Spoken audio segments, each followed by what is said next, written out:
Greetings ladies and gentlemen, Jeremy here. Welcome back to the channel. I've been playing in the open beta for Legends of Aria, an upcoming early access MMORPG that's inspired by old school sandbox MMOs of the past. I'll be sharing some early impressions so far from the open beta, which ends this coming Monday, and if you want to give it a look yourself, just look it up on Steam, Legends of Aria. Let's begin with character creation, shall we? And after a quick 3 gig download, you are now ready to enter the world, and it's time to make your avatar.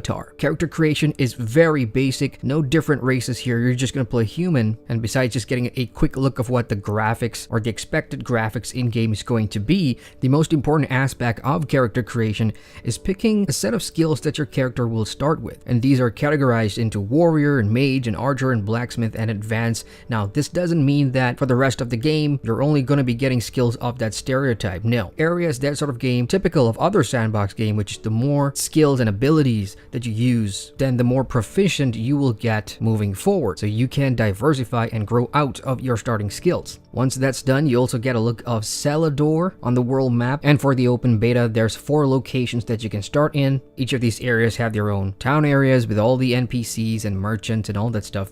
But also keep in mind that some of these could be beneficial for the crafting profession that you want to progress in, because resource nodes, like mining ores for example, you'll find them a lot more in the town of Helm in the northeastern side of the world map. Once all that early character creation stuff was done, I was plummeted into the world, and the first thing that greets me is a quick UI tutorial. And as far as first impressions go, oh yeah, this is pretty much old school with very little hand holding here, guys. You will get a magical blue orb as an advisor who you can interact with a skill on your hotbar to ask simple questions like, where do I go to find something? Or what can I do with this thing? It doesn't give you a direct answer, which is why I say there's very little hand holding, but the advisor does offer hints and tips about what or where you need to be to set you on the right path. From then on, right now in the open beta, it's down to you to decide what you want to do. You can either go on and explore or start picking a progression path for either your crafting or for combat. As you can see, it's pretty much a top-down MMORPG. Movement isn't with your WASD, it's with your right mouse button, which you'll need to hold down to begin running in a direction that you want to go. Now let's talk about the UI for a little bit, because I found this quite refreshing in comparison to the other modern MMOs that I play. So when you want to open up your backpack, you hit the B button or hit the bag icon on your UI, and you literally see your bag. Like, you can see what's inside your bag, you can move it around, and your bag inventory will have weight as well. So Legends of Aria doesn't deal with inventory slots, it deals with weight. Items in your bag, if you have weapons or harvesting tools like mining picks and hatchets for wood, you can just drag them to a couple of hotbars on the left side of the screen for easy access, and that's going to be important later on. So another obvious thing for me to do as far as my first steps in Legends of Aria is to go and try and kill something out in the landscape just to get a feel for what the combat is like. From the town of Helm, just moving north towards the graveyard area, the entire landscape so far for the world has been littered with things. First of all, you've got all your trees that you can chop down for wood, all these rocks that you can mine for stone and ore, and of course wild animals. So far I've seen bears and giant rats, deer, wolves as well, and all of them can be killed. Now when you walk up to one of these things to kill them, right clicking or left clicking doesn't work. Legends of Aria uses combat stances, so you have to get into a combat stance, get in range, and then you can start hitting them with the skills on your hotbar that changes depending on what weapons you have equipped and how far you've progressed in your fighting skills. So for example,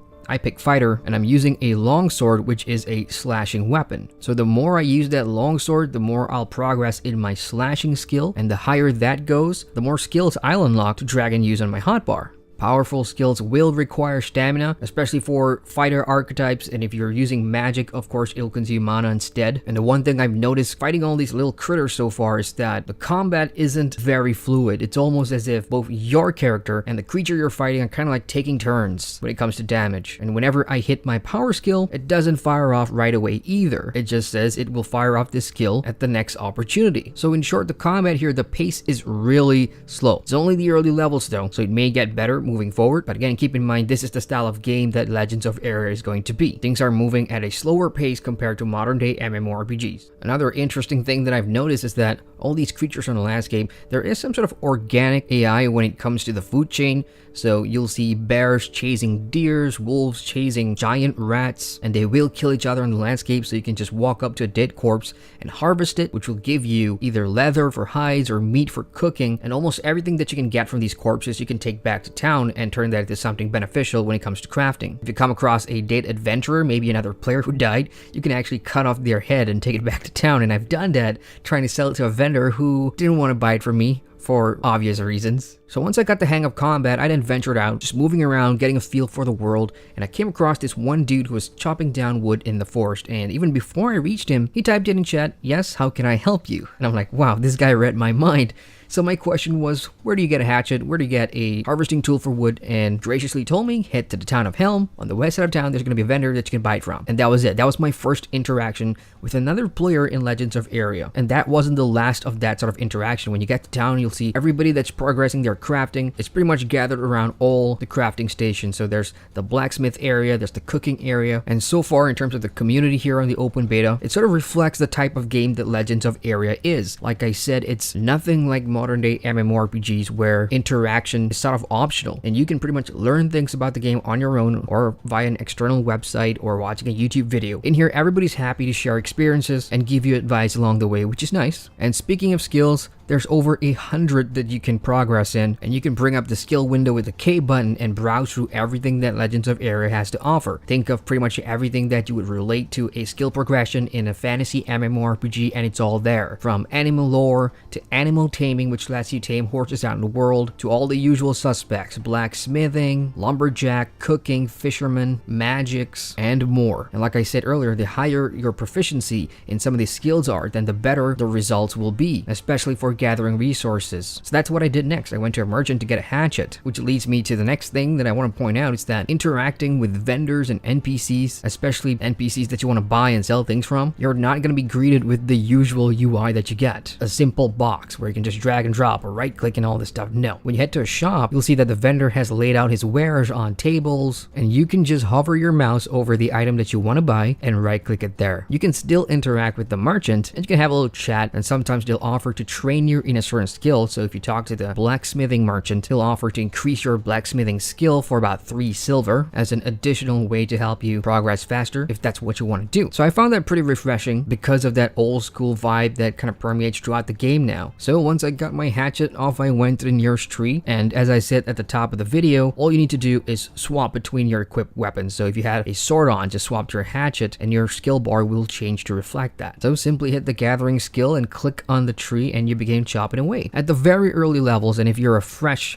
new tune on Legends of Aria, you're not going to get resources right away when you gather. You will see your skill progressing in the middle of the screen in 0.2 increments. So you will waste about 3 to 4 trees before you eventually start seeing yields in your bags. Needless to say, this kind of slows everybody down, and it's going to take a while before you actually get good at something. So progression, again, it's not going to be like your standard MMORPGs where if you put in 2-3 hours in a day, you can pretty much max out your crafting. This is not one of those games, and because there's hundreds of skills in this game, you can just imagine how long it's going to take you to progress some of these skills. Will they be beneficial in the future? Of course. Well, I haven't been around long enough to check out like the in-game economy and auctioning and all that stuff. Assuming your crafting and gathering skill is really high, then yeah, you probably will benefit a lot if you sell these to other players. And because there's so many skills, I do like that they let you favorite and track skills. So when you favorite a skill on the skill book, it's just going to show up on the first page. And if you don't want to keep opening your skill UI, you can just track it, which will put it on the top right of the screen for easy access. And so far, that's the bulk of what I've been doing right now, just exploring the various different skills and gathering resources. But like I said, one of the biggest differences you will definitely encounter if you want to jump into a sandbox MMORPG like Legends of Aria is that you'll have to create your own sense of purpose. The PvE in this game will come down to what you want to accomplish as a player. So far, there's no main story, there's no main quests, and Aria has said that is not the type of game that they want to create. However, you will get missions in game. I've come across a couple of people, a couple of NPCs in town that do offer you some sort of purpose purpose. If you're really dying for some PvE and you want to have some goal to work towards, especially if you're a solo player, then yeah, there are missions that you can pick up and do. For example, head south and take out a band of bandits, or kill some skeletons, or get rid of the wolves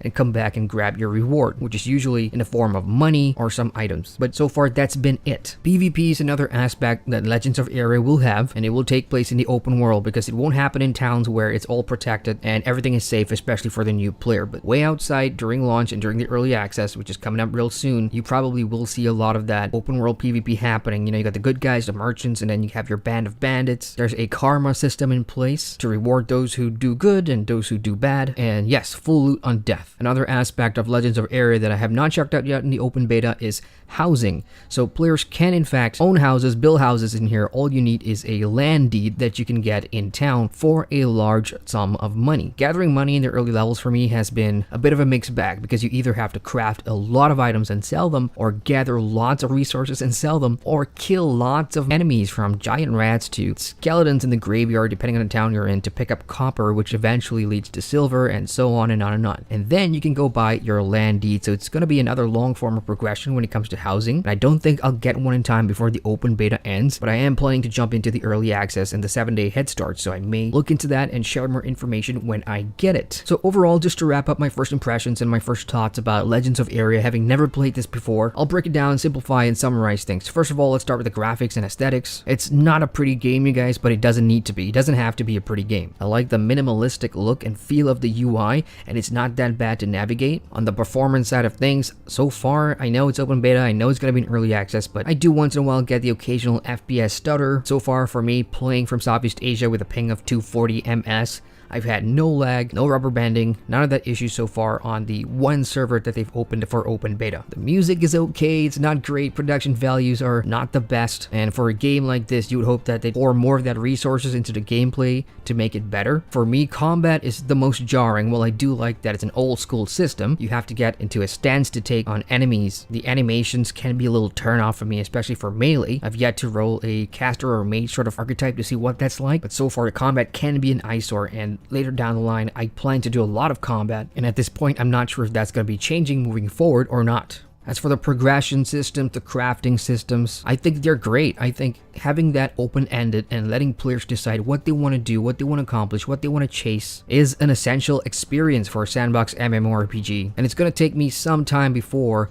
I hit a high enough level with the skills that I want to pursue to then conclude if that journey was worth it or was it too grindy due to the lack of things to do in between or not. But at this early stage, I like the amount of skills and options being offered to players, and I like that there's no easy way to get there. And to wrap up my final thoughts here, yep, that old school feeling for this sandbox MMO is actually pretty decent. And throughout the entire time I was playing this weekend, I kept asking myself the question in my head because I reviewed Albion Online, which is another sandbox MMORPG of this ilk, sometime last year, and I was doing the comparisons in my head. Like, what's Legends of Aria really doing to stand out from what's already out there in terms of classic MMOs of the past and modern day sandbox MMOs today? And besides the obvious, which is the graphics and the combat system, I would say Albion is more fluid. It also has the better UI design. But Aria definitely encapsulates that old school feeling better. And at this point, even though it's still early days, I think it has the better community so far. Now, the more I play this, the more comparisons I can make. So that's it from me, guys. Once the open beta ends, if you want to jump into the early access and get into the head start, you can buy one of 3 packages. The cheapest package is called the Noble package, which costs $29.99